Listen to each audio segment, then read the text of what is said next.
ये है talks news network और आप देख रहे हैं पॉलिटॉक्स, राजनीति का कच्चा चिट्ठा। राजस्थान के भाजपा विधायक और पूर्व शिक्षा मंत्री कालीचरण सर्राफ ने एक विवादित बयान देते हुए कहा है कि जब राज होता है तो कलम की ताकत से काम होता है, जब राज नहीं होता है तो हमें जूते के जोर पर काम कराना आता है। इस पर राजस्थान प्रदेश कांग्रेस प्रवक्ता अर्चना शर्मा ने पलटवार करते हुए कहा है कि सर्राफ ने इस तरह का बयान देकर मर्यादित भाषा का हनन करते हुए उनकी ओछी मानसिकता का उदाहरण दिया है। वहीं मुख्य सचेतक महेश जोशी ने कहा कि कालीचरण सर्राफ का ये बयान अलोकतांत्रिक है। दरअसल गुरुवार सुबह पूर्व शिक्षा मंत्री एवं राजधानी जयपुर के मालवीय नगर विधानसभा क्षेत्र से भाजपा के विधायक कालीचरण सर्राफ जयपुर के करतारपुरा फाटक के पास नाले में हो रहे कटाव, अतिक्रमण सहित अन्य मांगों के लिए धरना दे रहे थे। धरना खत्म होने के बाद सर्राफ जब पत्रकारों से रूबरू हुए तो उन्होंने कहा, जब राज होता है तो कलम की ताकत से काम होता है और जब राज नहीं होता है तो हमें जूते के जोर पर काम कराना आता है। चलिए आपको भी सुनाते हैं पूर्व शिक्षा मंत्री ने क्या कहा। जब राज होता है तो कलम की ताकत से काम होता है और जब राज नहीं होता तो संघर्ष के आधार पर जूते के जोर से भी हम काम करवाना जानते हैं। एक बार और सुनिए। जब राज होता है तो कलम की ताकत से काम होता है और जब राज नहीं होता तो संघर्ष के आधार पर जूते के जोर से भी हम काम करवाना जानते हैं। सर्राफ का ये बयान धरना स्थल पर चर्चा का विषय बन गया और इसके बाद शुरू हुआ राजनीतिक बयानबाजी का सिलसिला।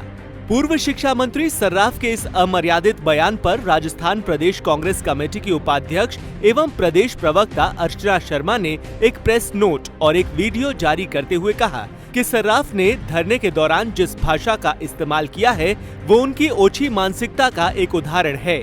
आगे उन्होंने कहा कि जब कालीचरण सर्राफ मंत्री थे तब उन्होंने अपनी कलम का इस्तेमाल भ्रष्टाचार और अपराध को संस्थागत करने के लिए किया था।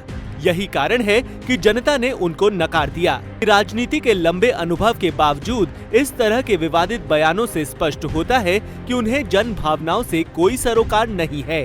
सुर्खियों में बने रहने के लिए वे किसी भी हद तक जा सकते हैं।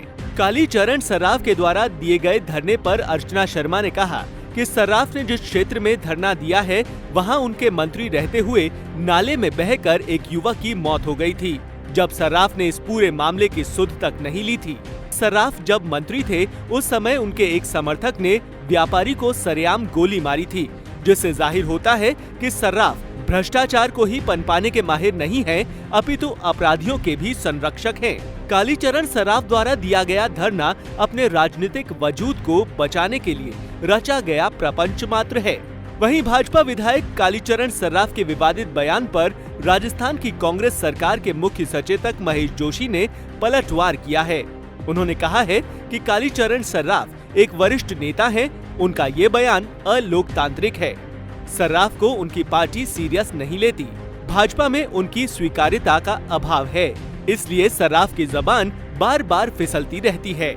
आपको ये भी बता दें कि कालीचरण सर्राफ और अर्चना शर्मा दोनों एक ही विधानसभा क्षेत्र से अपनी राजनीतिक ताल ठोकते आए हैं। सर्राफ के सामने अर्चना शर्मा को पिछले 2 विधानसभा चुनाव में हार का मुंह देखना पड़ा था। वहीं कालीचरण सर्राफ भाजपा के वरिष्ठ नेता हैं और मालवीय नगर विधानसभा क्षेत्र से लगातार 7वीं बार विधायक चुने गए हैं। सर्राफ पूर्व में राज्य सरकार में 2 बार कैबिनेट मंत्री भी रह चुके हैं। साथ ही पूर्व मुख्यमंत्री वसुंधरा राजे के करीबी नेताओं में से एक माने जाते हैं। पॉलिटॉक्स ब्यूरो, जयपुर। ये है टॉक्स न्यूज नेटवर्क और आप देख रहे हैं पॉलिटॉक्स, राजनीति का कच्चा चिट्ठा।